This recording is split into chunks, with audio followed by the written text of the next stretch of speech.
கிறிஸ்துவில் மிகவும் பிரியமானவர்களே, ஆண்டவராகிய இயேசு கிறிஸ்துவின் விலையேறப்பட்ட நாமத்தில் கிருபையும் சமாதானமும் உங்களுக்கு உண்டாவதாக. தேவனுடைய வார்த்தையை உங்களோடு கூட பேசுவதில் தேவன் கொடுத்த இந்த ஸ்லாக்கியத்திற்காக நான் ஆண்டவருக்கு நன்றி செலுத்துகிறேன். இந்த பதிவுகளை நாம் எதை பார்க்க போகிறோம் என்றால், முற்பிதாக்களின் தேவன் ஆபிரகாமின், ஈசாக்கின், யாக்கோபின் தேவன் எப்படிப்பட்டவர் என்பதை குறித்து உங்களோடு கூட சில வார்த்தைகளை நான் பகிர்ந்து கொள்ள போகிறேன். அருமையானவர்களே, ஆபிரகாம், ஈசாக்கு, யாக்கோபு, யோசேப்பு இவருடைய வாழ்க்கையை கவனித்து பார்க்கும்போது தேவன் எப்படியெல்லாம் செயல்பட்டார் என்பதை குறித்து நான் பேச போகிறேன். இதற்கான திறவுகோல் வசனத்தை முதலாவது நாம் பார்த்துவிட்டு பிற்பாடு தேவனுடைய வார்த்தைகள் நாம் செல்ல போகிறோம். எபிரேயருக்கு நிருபம் 11ஆம் அதிகாரம் 16ஆம் வசனத்தை நான் வாசிக்கிறேன். அதையல்ல, அதிலும் மேன்மையான பரமதேசத்தை விரும்பினார்கள். ஆகையால் தேவன் அவர்களுடைய தேவன் எனப்பட, அவர்களுடைய தேவன் என்றால் யார்? ஆபிரகாம், ஈசாக்கு, யாக்கோபு என்பவர்களுடைய தேவன் எனப்பட அவர் வெட்கப்படவில்லை, அவர்களுக்கு ஒரு நகரத்தை ஆயத்த பண்ணினாரே. பாருங்க, ஆபிரகாம், ஈசாக்கு, யாக்கோபு என்பவர்களுடைய தேவன், நான் ஆபிரகாமின் தேவன், நான் ஈசாக்கின் தேவன், நான் யாக்கோபின் தேவன் என்று தேவன் தன்னுடைய பெயருக்கு முன்பாக மனிதனுடைய பெயரை போட்டுக் கொள்வதில், மனிதனுடைய பெயரை சொல்லி அழைப்பதில் தேவன் வெட்கப்படவில்லையா? காரணம் என்னவென்றால், வேதம் சொல்லுகிறது, அவர்கள் எதை விரும்பினார்கள் என்றால், அந்த கானான் தேசத்தை அவர்கள் விரும்பவில்லை, அதிலும் மேன்மையான பரம தேசத்தை. அதாவது பைபிள் சொல்லுகிறது, ஆபிரகாம், ஈசாக்கு, யாக்கோபு இவர்கள் எல்லாரும் செழிப்பாக வாழ்ந்தார்கள், மிக ஒரு ஐஸ்வர்யம் உள்ளவர்களாக வாழ்ந்தார்கள். ஆனாலும் தங்களுடைய வாழ்க்கையில் இவர்கள் எப்படி அறிக்கையிட்டார்கள் என்றால், தங்களை பரதேசிகளாக, தங்களை இந்த உலகத்துல வாழ்ந்து கொண்டிருக்கிற ஒரு பரதேசிகள் என்று சொல்லி அறிக்கையிட்டார்கள். காரணம் என்னவென்றால், அவர்கள் இந்த உலகத்தை விரும்பவில்லை, பரமதேசத்தை, பரலோகத்தை, அந்த நித்திய ஜீவனை, அந்த பரலோக வாழ்க்கை குறித்து அவர்கள் விரும்பினபடினால தேவன் அந்த அட்ராக்ஷன் ஆயிடுச்சு. பாருங்க, ஆண்டவருக்கே ரொம்ப விருப்பமாயிடுச்சு. அதனால்தான் ஆபிரகாமின் தேவன், ஈசாக்கின் தேவன், யாக்கோபின் தேவன் என்று சொல்வதற்கு அவர் வெட்கப்படவில்லையா? நல்ல கவனிங்க, அந்த வார்த்தை அண்டர்லைன் பண்ணுங்க, அவர் வெட்கப்படவில்லை. ஏனென்றால் ஆபிரகாம் வாழ்க்கையில குறை இருந்துச்சு, ஈசாக்குடைய வாழ்க்கையிலும் ஒரு குறை இருந்தது, யாக்கோபுடைய வாழ்க்கையிலும் குறை இருந்தது. எல்லாமே குறைவுள்ள மனிதர்கள் தான், எல்லா குறைவுள்ள மனிதர்களா இருந்தாலும் ஆண்டவர் தன்னுடைய பெயரை, அதாவது தன்னுடைய பெயரை சொல்லும் போது, நான் ஆபிரகாமின் தேவன், ஈசாக்கின் தேவன், யாக்கோபின் தேவன் என்று சொல்லி ஆண்டவர் தன்னை அழைத்துக் கொள்கிறார். பாருங்க, இந்த வார்த்தை பழைய ஏற்பாடு காலத்துல மோசேக்கு ஆண்டவர் இந்த வார்த்தையை சொன்னார். அந்த வசனத்தை உங்களுக்கு நான் படித்து காட்ட விரும்புகிறேன். யாத்ராகம் 3ஆம் அதிகாரம் 15ஆம் வசனத்தை நான் வாசிக்கிறேன், நல்லா கவனிங்க. மேலும் தேவன் மோசே நோக்கி, ஆபிரகாமின் தேவனும், ஈசாக்கின் தேவனும், யாக்கோபின் தேவனுமா இருக்கிற உங்கள் பிதாக்களுடைய தேவனாகிய கர்த்தர் என்னை உங்களிடத்தில் அனுப்பினார் என்று நீ இஸ்ரவேல் புத்திரிடத்துக்கு சொல்வாயாக. என்றென்றைக்கும் இதுவே என் நாமம், தலைமுறை தலைமுறை தோறும் இதுவே என் பேர் பிரஸ்தாபம் என்று சொல்லி ஆண்டவர் தன்னை அறிமுகப்படுத்துவதில் ஆபிரகாம் பெயரையும், ஈசாக்கின் பெயரையும், யாக்கோபின் பெயரை ஆண்டவர் முன்குறித்தார். ஆண்டவர் அதற்கு மென்ஷன் பண்ணார், நான் ஆபிரகாமின் தேவன். மோசே, நீ போய் இஸ்ரவேல் புத்திரருக்கு சொல்லு, நான் எப்படிப்பட்ட தேவன் என்றால் ஆபிரகாமின் தேவன், ஈசாக்கின் தேவன், யாக்கோபின் தேவன் என்று. பாருங்க, அப்போ எவ்வளவு நல்லவர் ஆண்டவர். குறையுள்ள மனிதர்களுடைய பெயரை தனக்கு முன்னாடி போட்டு கொண்டு ஆண்டவர் அதை மகிழ்ச்சியோட, நான் ஆபிரகாமின் தேவன், நான் ஈசாக்கின் தேவன் என்று ஆண்டவர் சொல்லுகிறார். இப்படிப்பட்ட தெய்வத்தை குறித்து தான் இன்றைக்கு தேவன் இவர்களோடு கூட எப்படி இடைப்பட்டார், ஆண்டவர் இவர்களோடு கூட எப்படி அவர் நடத்தினார் என்பதை குறித்து தான் சில காரியங்களை நாம் பார்க்க போகிறோம். முதலாவது நாம் பார்க்கும்போது, இந்த முற்பிதாக்களின் தேவன், இந்த முற்பிதாக்களின் தேவன் எப்படிப்பட்டவர் என்றால் வார்த்தையின் தேவன். அருமையானவர்களே, வேத புஸ்தகத்துல நாம் பார்க்கிறோம், இந்த உலகம் நாம் பார்க்கிற அத்தனை காரியமும் வார்த்தையினால் உண்டாயிற்று. நம்முடைய கடவுள், நம்முடைய தெய்வம் எப்படிப்பட்டவென்றால் வார்த்தையின் தெய்வம். அவர் சகலமும் வார்த்தையினால படைத்தார். நாம் காண்கின்ற அத்தனை இயற்கை காட்சிகளும், சில ஊருக்கெல்லாம் நம்ம போனோம்னா, சில ஸ்டேட்டுக்கெல்லாம் நாம் போயிட்டு சில நாடுகளுக்கெல்லாம் நாம் பார்க்கும்போது அங்க இருக்கிற இயற்கை காட்சிகள் இதெல்லாம் பார்க்கும்போது மிக ஆச்சரியமா இருக்கும். அப்படி அதை பார்க்கிற சமயத்துல தேவனுடைய படைப்புகள் எவ்வளவு அதிசயமா இருக்கிறது என்பதை குறித்து நம்முடைய கண்கள் ஆச்சரியமாய் தோன்றும். ஆனால் அதெல்லாம் ஆண்டவர் எப்படி படைத்தார் என்றால் வார்த்தையினால கர்த்தர் படைத்தார். வெளிச்சம் உண்டாக கிடவது என்று சொன்னார், வெளிச்சம் உண்டாயிற்று. சூரியன் உண்டாக கிடவது, சந்திரன் உண்டாக கிடவது என்று சொல்லி ஒவ்வொரு விஷயத்தையும் ஒவ்வொரு காரியத்திலும் நாம் பார்க்கிற அத்தனை காரியங்களையும் தேவன் தம்முடைய வார்த்தை கொண்டு ஆண்டவர் படைத்தார். அதனால்தான் நம்முடைய கடவுளை பற்றி, நம்முடைய தெய்வத்தை பற்றி நாம் சொல்லுகிறோம், அவர் வார்த்தையின் தேவன், அவர் வார்த்தையில் உண்மை உள்ளவர், வாக்குத்தத்தத்தை நிறைவேற்றுவதில் உண்மை உள்ளவர். அவர் ஒரு வார்த்தை சொன்னார் என்றால் அதை நிறைவேற்றுவதில் அவர் உண்மை உள்ள தேவனா இருக்கிறார். ஆபிரகாமுடைய வாழ்க்கை எடுத்துக்கொள்ளுங்க, ஈசாக்குடைய வாழ்க்கை எடுத்துக்கொண்டாலும் சரி, அல்லது யாக்கோபுடைய வாழ்க்கையில் எடுத்துக்கொண்டாலும் சரி, இந்த முற்பிதாக்களை தேவன் எப்படி நடத்தினார் என்றால் வார்த்தைகளை கொடுத்து தான் ஆண்டவர் நடத்தினார்.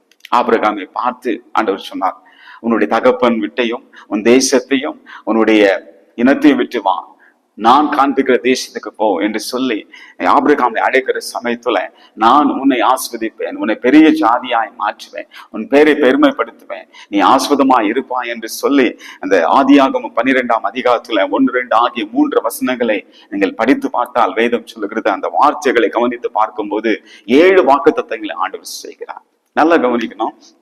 இப்போ ஆபிரகாம் புறப்பட்டு போவதற்கு அந்த டிரைவிங் ஃபோர்ஸ் என்று சொல்லக்கூடிய, அதாவது அவனை ஊந்தி தள்ளியது, அவனை முன்னே தள்ளியது எது என்றால் தேவனுடைய வார்த்தையை மாத்திரம்தான். தேவனுடைய வார்த்தை மாத்திரம் அவனுக்கு இல்லை என்றால் அவனால ஒரு ஸ்டெப் முன்னாடி போயிருக்க முடியாது, விசுவாசத்துல செயல்பட்டிருக்க முடியாது. அப்போ நம்முடைய விசுவாசத்திற்கு, நம்முடைய எல்லா காரியத்திற்கும் எது ஆதாரம் என்றால் அருமையானவர்களே தேவனுடைய வார்த்தை மாத்திரமே தான். அதனால் தான் வேதம் சொல்லுகிறது, அவர் தம்முடைய வசனத்தை அவர் நிறைவேற்றுவதில் உண்மை உள்ள தேவனா இருக்கிறார், வாக்குத்தத்தம் செய்தவர் உண்மை உள்ளவரா இருக்கிறார் என்று சொல்லி எபிரேயர்கள் நிருபம் ஆசிரியர் 10ஆம் அதிகாரத்தில் சொல்லுகிறார், வார்த்தையின் தேவன். அதனால வார்த்தையை பிடித்துக் கொள்ளுங்கள், வார்த்தையை விசுவாசியுங்கள். உங்கள் முழு விசுவாசத்தையும் உங்கள் முழு நம்பிக்கையும் நீங்கள் எதில் மேல வைக்க வேண்டும் என்றால் தேவனுடைய வார்த்தை மேல நீங்கள் வைக்க வேண்டும். தேவனுடைய வார்த்தை மேல நீங்கள் அந்த நம்பிக்கை வைக்கும் போது இந்த வார்த்தை மாம்சமாய் வந்து நிற்கும். பாருங்க, இப்போ ஆண்டவர் ஒரு விஷயத்தை உங்களோட கூட பேசுறாரு, ஒரு காரியத்தை உங்களோடு கூட பேசுறாரு, ஒரு காரியத்தை உனக்கு நான் அதை தருவேன் மகனே என்று சொல்லி வேத வசனத்தின்படி ஆண்டவர் உங்களோடு கூட இடைப்படுகிறாரு. அப்போ அந்த வார்த்தைகளை நீங்கள் ஒவ்வொரு நாளும் தேவ சமூகத்துல போய் இடைவிடாமல் ஆண்டவர் சன்னிதானத்துல வார்த்தையை சொல்லி சொல்லி அறிக்கை செய்து அப்படி நீங்கள் விசுவாசித்து ஜெபிக்கும் பொழுது லிட்டரலா அந்த வார்த்தைகள் நிறைவேறும். சரிங்களா? பைபிளை சொல்லுகிறது, வேதத்துல நான் பார்க்கும்போது சாலமோன் சொல்லுகிறான், என் தகப்பனுடைய வாழ்க்கையில, தாவீதுடைய வாழ்க்கையில தேவன் சொன்னதை, அவர் வாயினால் சொன்னதை கையினாலே நிறைவேற்றினார் என்று. அப்போ தேவன் அவருடைய தகப்பனுடைய தாவீதுடைய வாழ்க்கையில வாயினால் சொன்னதை இவனுடைய வாழ்க்கையில, சாலமோனுடைய வாழ்க்கையில கையினால ஆண்டவர் நிறைவேற்றினாராம். நான் சொல்லுகிறேன், உங்கள் வாழ்க்கையில தேவ வார்த்தையை நீங்கள் விசுவாசிக்கும் பொழுது ஆண்டவர் வாயினால் சொன்னதை அவருடைய கரங்கள் உங்களுக்கு உதவி செய்யும். அவர் கரத்தின் மூலமாய் அந்த வார்த்தைகள் நிறைவேறும்படி ஆண்டவர் செய்திடுவார். அப்போ முற்பிதாக்களின் தேவன் எப்படிப்பட்ட தேவன் என்றால் அவர் வார்த்தையின் தேவன். அருமையானவர்களே, வார்த்தையை பிடித்துக் கொள்ளுங்கள், வார்த்தை எப்பொழுதும் தியானியுங்கள், வார்த்தை மேல உங்கள் நம்பிக்கை வையுங்கள். வார்த்தையின் தேவன், வாக்குத்தத்தத்தின் தேவன் நிச்சயம் தம்முடைய வசனங்களை உங்கள் வாழ்க்கையில நிறைவேற்றுவாராக. 2வது பார்க்கும்போது இந்த முற்பிதாக்களின் தேவன் எப்படிப்பட்ட தேவன் என்றால் உடன்படிக்கையின் தேவன், God of covenant, உடன்படிக்கையின் தேவன். ஏன் நான் உடன்படிக்கையின் தேவன் என்று சொல்லுகிறேன் என்றால் வேத புஸ்தகமே 2 உடன்படிக்கையினால் நிறைந்திருக்கிறது. பழைய உடன்படிக்கை, புதிய உடன்படிக்கை. இப்படி ஆண்டவர் தம்முடைய தேவ மனிதர்களோடு செய்த உடன்படிக்கையின் முழு புஸ்தகம் தான் இந்த வேத புஸ்தகம், பரிசுத்த வேதாகமம். அப்போ உடன்படிக்கை என்பது ரொம்ப ரொம்ப முக்கியம். பைபிளை நான் பார்க்கும்போது 430 வருஷம் இஸ்ரவேல் மக்கள் பெருமூச்சு விட்டு அடுத்து பல பாடுகள் பட்ட சமயத்துல வேதம் சொல்லுகிறது, அவர்கள் பட்ட கஷ்டம், அந்த பட்ட வேதனையை ஆண்டவர் எப்படி நினைவு கூர்ந்தாராம், ஆபிரகாமோடும் ஈசாக்கோடும் யாக்கோபோடு செய்த உடன்படிக்கையை நினைவு கூர்ந்தார் என்று வேதம் சொல்லுகிறது. பைபிள்ல கூட நீங்க பார்க்கும்போது நோவாவை எடுத்துக்கொள்ளுங்க. நோவா இந்த வெள்ளம் எல்லாம் வந்த பிற்பாடு என்ன நடக்கிறது, ஆண்டவர் இனிமே நான் வெள்ளத்தினால நான் அழிக்க மாட்டேன் சொல்லி என்னுடைய வில்லை நான் வானத்துல வைக்கிறேன் என்று சொல்லி ஆண்டவர் என்ன பண்ணுகிறார், அந்த வானவில்லை வைக்கிறார். அப்போ ஆண்டவர் சொல்றார், மனுக்குலம் இதை பார்க்கும்போது, அந்த வானவில்லை பார்க்கும்போது என்னுடைய வாக்குத்தத்தத்தை, என்னுடைய உடன்படிக்கை அவர்கள் நினைவு கூறுவார்கள். இனி வெள்ளத்தினால மனிதர்களை நான் அழிப்பதில்லை என்பதாக ஆண்டவர் தன்னுடைய வில்லை கொண்டு வந்து வானத்துல வைத்தார். அருமையானவர்களை, இன்றைக்கும் பாருங்க, இந்த மழைக்கு முன்னாடியும் மழைக்கு பிற்பாடும் வானவில் தோன்றும். சரிங்களா? அந்த வானவிலை தோன்றும் போது நமக்கு எது ஞாபகம் வருகிறது என்றால் தேவனுடைய உடன்படிக்கை ஞாபகம் வர வேண்டும். ஏனென்றால் ஆண்டவர் நோவோடு உடன்படிக்கை செய்தார், ஆபிரகாமோடு உடன்படிக்கை செய்தார், மோசேயோடு கர்த்தர் உடன்படிக்கை செய்தார், தாவீதோடு கர்த்தர் உடன்படிக்கை செய்தார், இஸ்ரவேல் மக்களோடு கர்த்தர் உடன்படிக்கை செய்தார். இந்த கடைசி காலத்துல ஆண்டவராகிய இயேசு கிறிஸ்து இந்த உலகத்துல வந்து ஆண்டவர் புதிய உடன்படிக்கை, ஆண்டவர் அந்த ராபோஞ்சத்துல சொல்றாரு இல்லைங்களா, அப்பத்தை எடுத்து இதை பிட்டு வாங்கி புசியுங்கள், இது என்னுடைய சரீரமா இருக்கிறது என்று சொன்னார். அந்தபடி அவர் பாத்திரத்தை எடுத்து ரத்தத்தில் ஆகிய புது உடன்படிக்கை இருக்கிறது என்று சொல்லி ஆண்டவர் சொன்னார். இப்போ தேவன் வந்து உடன்படிக்கையின் தேவன். தம்முடைய உடன்படிக்கையை அவர் நினைவு கூறுவார். உங்க கையை பிடிச்சு உங்களோடு கூட உடன்படிக்கை செய்திருக்கிறார். அருமையானவர்களை, உற்சாகப்படுங்கள், விசுவாசிங்கள். தேவன் உங்களை கையை பிடிச்சு உங்களோட உடன்படிக்கை பண்ணியிருக்கிறார். அந்த உடன்படிக்கை ஒரு நாளும் பிரேக் ஆகாது, ஒரு நாளும் உடைக்கப்படாது. ஏனென்றால் அந்த உடன்படிக்கை அவ்வளவு உறுதியானது, அவ்வளவு உறுதியானது. ஒரே வசனத்தை உங்களுக்கு நான் காட்டுறேன் பாருங்க. அந்த வசனத்தை நீங்க படிச்சீங்கன்னா உடன்படிக்கை எவ்வளவு மேன்மையானது என்பதை நீங்கள் அறிந்து கொள்வீர்கள். பாருங்க, எரேமியா 33ஆம் அதிகாரம் 20ஆம் வசனத்தை நான் படிக்கிறேன். குறித்த நேரங்களில் பகல் காலமும் ராக்காலமும் உண்டாகாதபடிக்கு நீங்கள் பகற்காலத்தை குறித்து நான் பண்ணின உடன்படிக்கையும் ராக்காலத்தை குறித்து நான் பண்ணின உடன்படிக்கையும் அவமாக்கினால், அதாவது ஆண்டவர் என்ன சொல்றாரு, நான் குறித்த நேரங்களில் பகற்காலத்தை குறித்தும் ராக்காலத்தை குறித்தும் உடன்படிக்கை பண்ணியிருக்கிறேன். பகற்காலம் இப்படித்தான் செயல்படும், ராக்காலம் இப்படித்தான் செயல்படும் என்பதை உடன்படிக்கை பண்ணியிருக்கிறேன் என்று சொல்லிவிட்டு, இதை ஒருவன் அவமாக்கினால், நான் பண்ணின உடன்படிக்கை அவமாக்கினால் என்றால் என்ன அர்த்தம்? அது இல்லாமல் செய்து விட்டார். அதாவது பாருங்க, இப்போ வந்து பகல்ல சூரியன் செயல்படுகிறது, சரிங்களா, இரவுல சந்திரன் செயல்படுகிறது, யூனிவர்ஸ் அப்படியே தேவனுடைய வார்த்தையினாலே சுழன்று கொண்டிருக்கிறது, செயல்பட்டு கொண்டிருக்கிறது.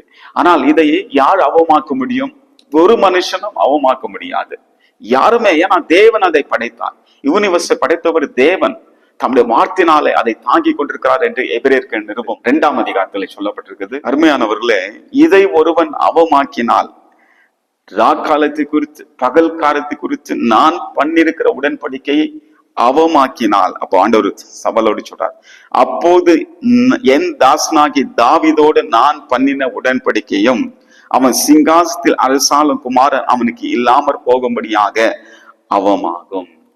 அப்படின்னா ஆண்டவர் என்ன சவால் சொல்றாருன்னா, நான் பகற்காலத்தை குறித்து ராக்காலத்தை குறித்து பண்ணின உடன்படிக்கை ஒருவன் இல்லாமல் போகும்படி செய்ய முடியும் என்றால் நான் தாவீதோடு பண்ணின உடன்படிக்கை அவமாகும். அப்படின்னா இதை எவ்வளவு மாற்ற முடியாது. அதாவது எந்த ஒரு மனுஷனும், எந்த ஒரு தீய சக்தியும், எந்த ஒரு சாத்தானும் யூனிவர்ஸ் தேவன் செயல்பட்டு கொண்டிருக்கிறதை பகற்காலத்தை குறித்து ராக்காலத்தை குறித்து அவர் வந்து உடன்படிக்கை செய்த குறித்து எந்த மனுஷனும் நிறுத்த முடியாது. அதனால உடன்படிக்கையை யாராலும் உடைக்க முடியாது. முற்பதாக்களின் தேவன் எப்படிப்பட்டவென்றால் உடன்படிக்கையின் தேவன். சரி, இப்ப அடுத்து நாம் பார்க்கலாம், இந்த முற்பதாக்களின் தேவன் எப்படிப்பட்ட தேவன் என்றால், நீங்க இல்லாதவர்களை இருக்கிற போல் அழைக்கிற தேவன். ரோமருக்கு நிருபம் 4ஆம் அதிகாரத்துல ஆபிரகாமை பற்றி பவுல் எழுதும் போது இந்த வார்த்தையை அவர் மென்ஷன் பண்றார். நல்லா நீங்க ரோமருக்கு நிருபம் 4ஆவது அதிகாரம், ரோமர் 4:17, அநேக சாதிகளுக்கு உன்னை தகப்பனாக ஏற்படுத்தினேன் என்று எழுதியிருக்கிறபடி அவன் தான் விசுவாசித்தவரும் மரித்தோரை உயிர்ப்பித்து இல்லாதவர்களை இருக்கிறவர்களை போல் அழைத்துருமா இருக்கிற தேவனுக்கு முன்பாக நம்ம எல்லாருக்கும் தகப்பனானா. அப்ப இந்த வார்த்தையில பவுல் ஒரு வார்த்தையை குறிப்பிட்டு சொல்லுகிறார், இல்லாதவர்களை இருக்கிற போல் அழைக்கிற ஒரு தெய்வம். அப்போ நம்முடைய ஆண்டவர் ஒரு காரியம் இல்லை என்றால் அது இருக்கிற மாதிரி அழைப்பார், அது இருக்கிற மாதிரி அழைப்பார். அருமையானவர்களே, மீண்டுமா நான் சொல்லுகிறேன், உலகத்தை படைக்கும் போது பாருங்க, இப்போ இந்த டேபிள், அதாவது இந்த புல்பிட், இந்த பிரசங்க பீடத்தை செய்ய வேண்டும் என்றால் இதுக்கு ஒரு ரா மெட்டீரியல் தேவை, சரிங்களா? அந்த ரா மெட்டீரியலை வைத்து கொண்டுதான் ஒரு டேபிளையோ ஒரு சேரையோ இந்த புல்பிட்டும் செய்ய முடியும். ஆண்டவர் இந்த உலகத்தை படைக்கும் போது ஏதோ ஒரு ரா மெட்டீரியலை வச்சு அல்லது ஏதோ ஒரு காரியத்தை வச்சு அவர் படைக்கவில்லை. சரிங்களா? அவர் படைக்கும் போது God has created everything out of nothing. அதாவது ஒன்றுமே இல்லாத இருந்த சமயத்துல தான் சகலவற்றையும் அவர் படைத்தார். அப்படி என்றால் இல்லாதவைகள் எதுவுமே இல்லை. பூமி வெறுமையா இருந்தது, இருளா இருந்தது, ஒழுங்கின்மையா இருந்தது. அப்படிப்பட்ட ஒழுங்கின்மையும் வெறுமையா இருந்த அந்த உலகத்தை ஆண்டவர் எப்படி படைத்தார் என்றால் அழகாக, மிக நேர்த்தியாக, இல்லாதவர்களை இருக்கிற மாதிரி பார்த்து கர்த்தர் படைத்தார். அதே போலதான் நம்முடைய வாழ்க்கையில கூட ஒரு விஷயம் இல்லை என்று நீங்கள் கலங்கி கொண்டிருக்கலாம். ஐயோ, எனக்கு இந்த குறை இருக்கிறதே என்று சொல்லி நீ யோசித்துக் கொண்டிருக்கலாம். நான் சொல்லுகிறேன், இல்லாதவர்களை இருக்கிறது போல் அடைக்கிற ஆண்டவரை நீங்க நம்பி பாருங்க. ஆண்டவர் நிச்சயமாகவே கர்த்தர் உங்கள் வாழ்க்கையில அதை ஆண்டவர் கொண்டு வருவார், கிரியேட் பண்ணுவார். சரிங்களா? அதை உண்டாக்குவார். ஏனென்றால் அப்படிப்பட்ட சர்வ வல்லமை படைத்த தேவனை தான் நாம் ஆராதித்துக் கொண்டிருக்கிறோம். நாலாவது, இந்த ஆபிரகாமின் தேவன், ஈசாக்கின் தேவன், யாக்கோபின் தேவன் அல்லது முற்பிதாக்களின் தேவன் எப்படிப்பட்டவர் என்றால் கிருபை உள்ள தேவன், கிருபையாய் வந்து இறங்கின தேவன், கிருபையும் இரக்கமும் நிறைந்த ஆண்டவர். அருமையான தேவ பிள்ளைகளே, கிருபைனால கர்த்தர் நம்மை நிரப்பி அவர் ஆஸ்வதிக்கிற தேவனா இருக்கிறார். அவருடைய கிருபை குறித்து ரட்சிப்பை நீங்க கவனித்து பாத்தீங்கன்னா தெரியும். ஆண்டவர் தம்முடைய கிருபைனால எப்படி செயல்படுகிறார், அவர் எவ்வளவு கிருபை உள்ள தேவன் என்பதை நீங்க அறிஞ்சு கொள்ள முடியும். அருமையானவர்களை, எபேசியர் 2 வாசித்து பாருங்க. வருங்காலங்களில் அவருடைய கிருபையின் ஐஸ்வர்யத்தை விளங்கச் செய்வதற்காக தேவன் மரித்து போன மனிதனை, பாவத்திலும் அசுத்தத்திலும் அக்கிரமத்திலும் மரித்து போன மனுஷனை ஆண்டவர் உயிர்ப்பித்து உன்னதங்களில் அவரோடு கூட சமமாய் அவரோடு கூட உட்காரபடி செய்திருக்கிறார். எப்படிப்பட்ட மனிதன்? ரத்தத்தில் கிடந்த, பாவத்தில் கிடந்த ஒரு மனுஷனை தூக்கி எடுத்து அவனை ஆண்டவர் தம்மோடு கூட அவனை உயிர்ப்பித்து தம்மோடு கூட உட்காரபடி செய்திருக்கிறார். இந்த ரட்சிப்பை கவனித்து பார்க்கும் போது தேவனுடைய கிருபை எவ்வளவு பெரியது என்பதை அறிந்து கொள்ள முடியும். சரிங்களா? அதனால்தான் தேவனுடைய கிருபை மிக பெரியது. ஆண்டவர் ஆபிரகாமோடு செயல்பட்ட விதமும் சரி, ஈசாக்கோடு செயல்பட்ட விதமும் சரி, அல்லது யாக்கோபோடு செயல்பட்ட விதமும் சரி, ஆண்டவர் எல்லாமே கிருபையாய் கர்த்தர் அவர்களை வழி நடத்தினார். அதே போலதான் இன்றைக்கும் உடன்படிக்கை ஆண்டவர் மாத்திரமல்ல, கிருபை உள்ள தெய்வம். கிருபையாய் உங்களை கர்த்தர் வழி நடத்தினார். அவர் கிருபையை பற்றி கொள்ளுங்கள். ஆதியில் இருந்த அப்போஸ்தலர்கள் அவர்கள் போய் சுவிசேஷம் அறிவித்த சமயத்துல கடைசியாக அவர்கள் அறிவுரை சொன்ன பொழுது கடைசியா ஒரு வார்த்தை என்ன சொன்னார் என்றால், தேவனுடைய கிருபையை பற்றி கொள்ளுங்கள் என்று சொல்லி, தேவனுடைய கிருபைக்கு மனிதர்களை, விசுவாசிகளை, தேவனுடைய பிள்ளைகளை ஒப்பு கொடுத்தவர்களாக அவர்கள் இருந்தார்கள் என்று சொல்லி வேதம் சொல்கிறது. அன்பான தேவ பிள்ளைகளே, எப்படிப்பட்ட இந்த முற்பிதாக்களின் தேவனை நாம் ஆராதித்துக் கொண்டிருக்கிறோம். நிச்சயமாகவே ஆபிரகாமோடு ஆண்டவர் எப்படி செயல்பட்டாரோ, ஈசாக்கோடு எப்படி செயல்பட்டாரோ, அதே போலவே உங்கள் வாழ்க்கையிலும் ஆண்டவர் செயல்படுவார். இந்த ஆபிரகாமின் தேவன், ஈசாக்கின் தேவனை, யாக்கோபின் தேவனை உறுதியாய் பற்றி கொள்ளுங்கள். ஆண்டவர் இந்த வார்த்தைகளை கொண்டு உங்களை பலப்படுத்துவார். கர்த்தர் உங்களை ஆஸ்வதிப்பார். தேவனுடைய வார்த்தைகளை நிலைத்திருங்கள். God bless.